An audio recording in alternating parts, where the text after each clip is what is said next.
Okay, this guy is a tube preamp. Features one 12AX7. This one has no output transformer. It's capacitively coupled to the output. Low voltage output. You can use this to feed into either a power amp or a stereo, mono feed into the stereo, or you can use it to feed a car stereo. So we have one 12AX7, one capacitor, 50/50, 500 volt. Got a barrier strip, got a fuse for the line voltage. This thing operates off of 120 volts AC. 120 comes into this transformer right here. This is Radio Shack, 12.6 volts AC, center tapped at 6.3 volts. From Radio Shack, that's a low dollar item there. That gives us 6.3 to light the heaters on the tube.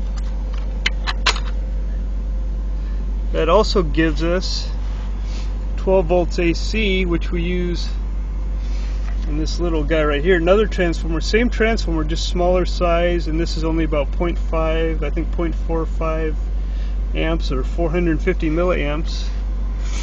And what we use that guy for, we'll take the 12 AC coming out of here, we'll run that 12 AC into this guy's 12 AC output, so we're reversing what this guy does.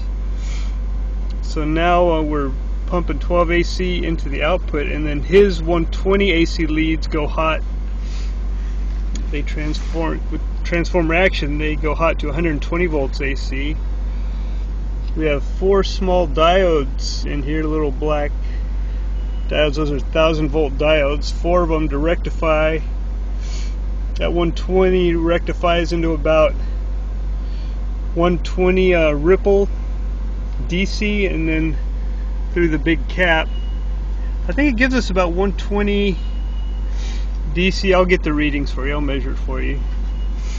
But the circuit is very simple. Basically, guitar signal comes in, got a few resistors and a few caps to bias the tube.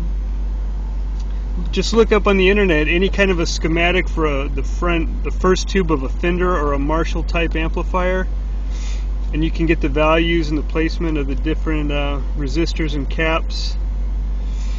A lot of this stuff is available at Radio Shack. I get my wood at Home Depot. Transformers at Radio Shack. Wiring, resistors. Almost all my caps are Radio Shack. This big cap right here would come from a place that repairs like Marshall or Fender amps. These two brown caps, coupling caps, these are 630 volt rated, so you can't find those at Radio Shack, but the most stores that carry NTE products will carry those two brown caps. So it's very simple. Guitar goes in. This is a dual triode, so it hits one side, gets amp boosted up a little bit, hits the other side, gets boosted up again. Capacitive coupled to the output. Here I'm just using a standard RCA cable for the output. Like I said, that can feed either a power amp, or that can feed like a home stereo, car stereo. And basically what you get here, you don't get much crunch out of this with only 2 sections in this tube. You just get a lot of clean boost. Get a very, even with you'll notice there's no volume, no tone, it's just a straight in, straight out. And you get a very clean guitar sound. But I'll tell you what, if you normally right here, I'll put my Ibanez Tube Screamer, or you could use like a Zakk Wylde overdrive pedal. Once that pedal hits this tube and that thing hits your power amp, you'll be amazed at the tone and the sound. It's this setup right here will sound much better than a lot of setups that you could buy at a music store, and you can build this thing mostly at home for very low dollars. The most pricey thing on here, I mean the tube, maybe 10 or 12 bucks. The cap, $8 or $9. Transformers or $8 or $9, maybe $5 or $6, very low dollar stuff.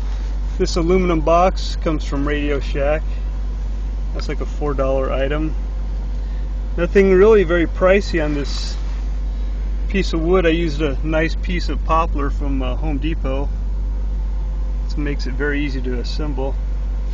And I'll do a video. I'll go ahead and hook this thing up and let you hear what it sounds like hooked up to the guitar, and when I put the Ibanez Tube Screamer in front of it.